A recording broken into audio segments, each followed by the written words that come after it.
നിയമസഭാ തെരഞ്ഞെടുപ്പ് മുന്നിൽ കണ്ട് പാലക്കാട്ടെ CPIM വിമതർ പുതിയ പാർട്ടി രൂപീകരിക്കാൻ ഒരുങ്ങുന്നു. PK ശശി ഉൾപ്പെടെയുള്ളവരെ ചേർത്ത് ഡെമോക്രാറ്റിക് മാർക്സിസ്റ്റ് മുന്നണി രൂപീകരിക്കാനാണ് ആലോചന.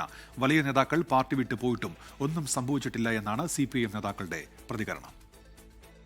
കൊഴിഞ്ഞാമ്പാറ, മണ്ണാർക്കാട്, ഒറ്റപ്പാലം മേഖലയിലെ CPIM വിമതരാണ് ഡെമോക്രാറ്റിക് മാർക്സിസ്റ്റ് എന്ന പേരിൽ പുതിയ പാർട്ടി രൂപീകരിക്കാൻ നീക്കം നടത്തുന്നത്.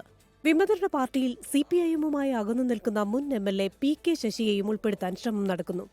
ഇതുമായി ബന്ധപ്പെട്ട് വരും ദിവസങ്ങളിൽ ജില്ലയിൽ വിമത കൺവെൻഷൻ വിളിച്ചു ചേർക്കും. പാർട്ടിക്ക് UDF പിന്തുണ നൽകിയേക്കും.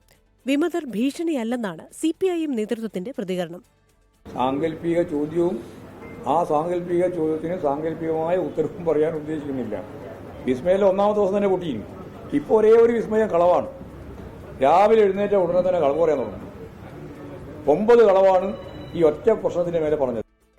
ഈ കേരളത്തിൽ എത്ര നേതാക്കൾ ഈ പാർട്ടി വിട്ടുപോയി അല്ലേ?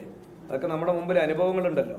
പിന്നെ എന്തെങ്കിലും അതിർത്തിൻ്റെ പേരിൽ, ഞങ്ങൾക്കറിയാത്ത അതിർത്തിൻ്റെ പേരിൽ പാർട്ടി വിട്ടുപോകുന്നത് ഞങ്ങളുടെ കുഴപ്പമല്ല.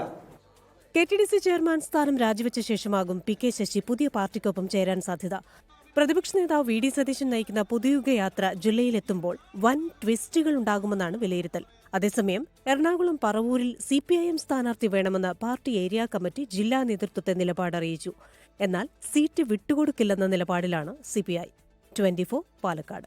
ലോകത്തെവിടെയായാലും ഏത് സമയത്തും 24 വാർത്തകളും ഓഗ്മെന്റഡ് റിയാലിറ്റി പാക്കേജുകളും എക്സ്പ്ലെയിനറുകളും വിശദമായി കാണാൻ ഞങ്ങളുടെ YouTube ചാനൽ നിങ്ങൾക്ക് സബ്സ്ക്രൈബ് ചെയ്യാം.